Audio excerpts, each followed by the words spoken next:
ವಿಪಕ್ಷ ನಾಯಕನಾಗಲು ರಾಹುಲ್ ಗಾಂಧಿ ಹಿಂದೇಟಾಗ್ತಿದ್ದಾರೆ. ಲೋಕಸಭೆಯಲ್ಲಿ ಕಾಂಗ್ರೆಸ್ ಪಕ್ಷಕ್ಕೆ ವಿಪಕ್ಷ ಸ್ಥಾನ ಒಲಿದು ಬಂದಿದೆ ಈ ಬಾರಿ. ಬಟ್ ವಿಪಕ್ಷ ನಾಯಕನಾಗೋದಕ್ಕೆ ರಾಹುಲ್ ಗಾಂಧಿ ಯಾಕೋ ಹಿಂದೇಟ್ ಹಾಕ್ತಾ ಇದ್ದಾರೆ ಅನ್ನೋ ಮಾಹಿತಿ ಗೊತ್ತಾಗ್ತಾ ಇದೆ.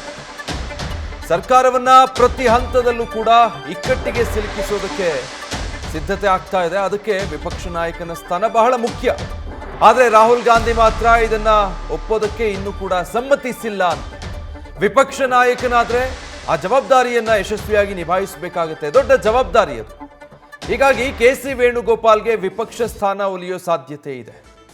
ರಾಹುಲ್ ಗಾಂಧಿ ವಿಪಕ್ಷ ಸ್ಥಾನ ನಾಯಕ ಅಲಂಕರಿಸೋದಕ್ಕೆ, ಆ ಸ್ಥಾನವನ್ನ ಒಪ್ಪೋದಕ್ಕೆ ಹಿಂದೇಟಾಗ್ತಾ ಇರೋದು ಯಾಕೆ? ಹಾಗಿದ್ರೆ ವಿಪಕ್ಷ ನಾಯಕ ಆಗೋದಕ್ಕೆ ಹಿಂದೇಟಾಕೋದಕ್ಕೆ ಅವರದ್ದೇ ಆದ ಕಾರಣಗಳಿದೆ.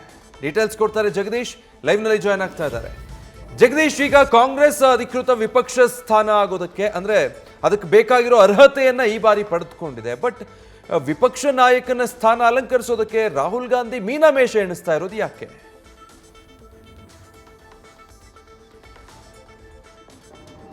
ಈ ಬಾರಿ ಅಧಿಕೃತವಾಗಿ ಕಾಂಗ್ರೆಸ್ಗೆ ವಿಪಕ್ಷ ಸ್ಥಾನ ಸಿಕ್ಕಿದೆ. ಕಾರಣ ಏನು ಅಂದ್ರೆ 99 ಕ್ಷೇತ್ರಗಳಲ್ಲಿ ಕಾಂಗ್ರೆಸ್ ಗೆಲುವನ್ನು ಸಾಧಿಸಿದೆ. ಈಗಾಗಲೇ ಇಂಡಿಯಾ ಮೈತ್ರಿಕೂಟದಲ್ಲಿ 234 ಗೆದ್ದರೂ ಸಹಿತ ವಿಪಕ್ಷ ಸ್ಥಾನ ಇರುವಂತದ್ದು ಕಾಂಗ್ರೆಸ್ಗೆ ಮಾತ್ರ.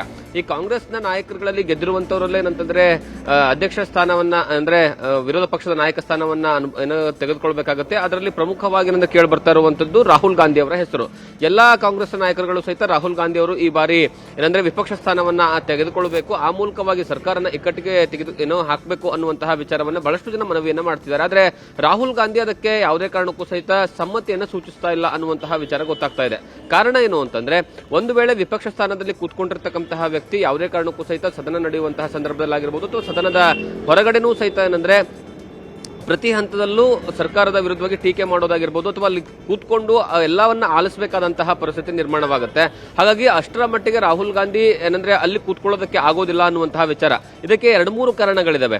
ಅವರು ಒಂದು ಏನಂದ್ರೆ ಈಗ ಮುಂದಿನ ದಿನಗಳಲ್ಲಿ ಬೇರೆ ಬೇರೆ ರಾಜ್ಯಗಳಲ್ಲಿ ಚುನಾವಣೆ ಬರುತ್ತೆ. ಚುನಾವಣೆ ಸಂದರ್ಭದಲ್ಲಿ ಅವರು ನಿರಂತರವಾಗಿ ಚುನಾವಣೆ ಪ್ರಚಾರಕ್ಕೆ ಹೋಗಬೇಕಾಗುತ್ತೆ. ಮತ್ತೆ ಅದರ ಜೊತೆಗೆ ಅವರು ಬಹಳಷ್ಟು ಬಾರಿ ನೀವು ಹಿಂದಿನ ಏನಂದ್ರೆ ಅವರ ಏನಂದ್ರೆ ಸದನದ ಹಾಜರಾತಿಗಳನ್ನ ನೋಡಿದ್ರೆ ಅವರು ಅಷ್ಟು ಹಾಜರಾತಿಯಲ್ಲಿ ಪೂರ್ತಿ ಪ್ರಮಾಣದಲ್ಲಿ ಇಲ್ಲ. ವಿರೋಧ ಪಕ್ಷದ ಅವಾಗ ಏನಂದ್ರೆ ಆಡಳಿತ ಪಕ್ಷದಲ್ಲಿರ್ತಕ್ಕಂತಹ ಬಿಜೆಪಿಯವರು ಇದನ್ನೇ ನೇರವಾಗಿ ಟೀಕೆಯನ್ನ ಮಾಡ್ತಾ ಇದ್ರು. ರಾಹುಲ್ ಗಾಂಧಿ ಸದನದಲ್ಲಿ ಬಂದು ಕೂತ್ಕೊಳ್ಳೋದಕ್ಕೆ ಆಗೋದಿಲ್ಲ, ಅವರು ವಿದೇಶದಲ್ಲಿ ಇರ್ತಾರೆ ಸದನ ನಡಿಬೇಕಾದ್ರೆ, ಈ ಹಂತವ ನಾಯಕರುಗಳನ್ನ ಯಾಕೆ ಏನಂದ್ರೆ ಸದನದಲ್ಲಿ ತಗೊಂಡ್ಬರ್ತೀರಾ ಅನ್ನುವಂತಹ ವಿಚಾರಗಳನ್ನ ಇಟ್ಕೊಂಡು ಟೀಕೆಯನ್ನ ಮಾಡ್ತಾ ಇದ್ರು. ಒಂದು ವೇಳೆ ಏನಾದ್ರೂ ರಾಹುಲ್ ಗಾಂಧಿ ಮತ್ತೆ ವಿಪಕ್ಷ ನಾಯಕ ಆಗಿ ಆ ಸಂದರ್ಭದಲ್ಲಿ ಏನಾದ್ರೂ ಸದನಕ್ಕೆ ಬರೋದಕ್ಕೆ ಆಗ್ಲಿಲ್ಲ, ಗೈರಾಗುವಂತಹ ಪರಿಸ್ಥಿತಿ ನಿರ್ಮಾಣವಾಯಿತು ಅಂತಂದ್ರೆ ಅದನ್ನೇ ಬಿಜೆಪಿಯವರು ಮತ್ತೆ ಎನ್ಡಿಎ ಮೈತ್ರಿಕೂಟದ ನಾಯಕರುಗಳು ಅಸ್ತ್ರವಾಗಿ ಪರಿಗಣಿಸಿ ಅದನ್ನ ನೇರವಾಗಿ ಉಲ್ಟಾ ಏನಂದ್ರೆ ವಿಪಕ್ಷದ ಮೇಲೆ ಅಂದ್ರೆ ಟೀಕಾಸ್ತ್ರ ಮಾಡೋದಕ್ಕೆ ಅದು ಅವಕಾಶ ಆಗಬಹುದು ಅನ್ನುವಂತಹ ಲೆಕ್ಕಾಚಾರ.